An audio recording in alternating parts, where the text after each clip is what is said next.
પંચકોશી ઉત્તરવાહિની પરિક્રમાનો આજે 5મો દિવસ છે। મોટી સંખ્યામાં પરિક્રમાવાસીઓ ઉમટી રહ્યા છે। પરિક્રમાવાસીઓની પરિક્રમા લાઈફ વગરના જૂના તૂટેલા જકેટના સહારે ચાલી રહી છે। હાલ પંચકોશી ઉત્તરવાહિની પરિક્રમા માટે હજારોની સંખ્યામાં ભક્તો ઉમટી રહ્યા છે। માંગરોળ કીડી મકોડી ઘાટ પરથી સામે પાર જવા માટે નાવડીઓ મૂકવામાં આવી છે। ભક્તોને ફરજિયાત લાઈફ જેકેટ પહેરાવવામાં આવે છે। ભક્તોની સલામતી માટે ખૂબ જ સારી વાત છે, પણ આટલી મોટી ખોડ એ છે કે લાઈફ જેકેટ વર્ષોથી વપરાતા જૂના અને ક્યાંક તૂટેલા છે।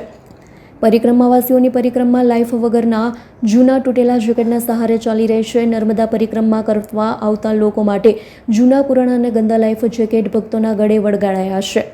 કોઈની દોરી બેલ્ટ તૂટેલો છે, કોઈનું બટન નથી। બેલ્ટ બાંધ્યા વગર જ ગળામાં જેકેટ પહેરાવી બોટમાં બેસાડી દેવાયા છે। બેલ્ટ કેવી રીતે વ્યવસ્થિત બંધાય તેની પણ સૂચના આપવામાં આવતી નથી। ભક્ત જાતે જ અદ્ધર ગળામાં લટકાવી દે છે।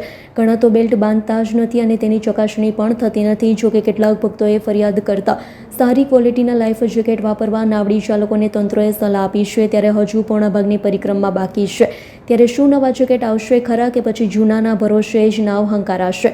ભક્તો એવી પણ માંગણી કરી છે કે લાઈફ જેકેટ સુરક્ષા માટે યોગ્ય છે કે નહીં તેની તંત્ર દ્વારા ચકાસણી કરવી જોઈએ।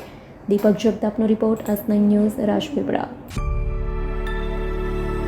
અમારી તમામ માહિતીથી અપડેટ રહેવા માટે જોડાયેલા રહો S9 ન્યૂઝ સાથે।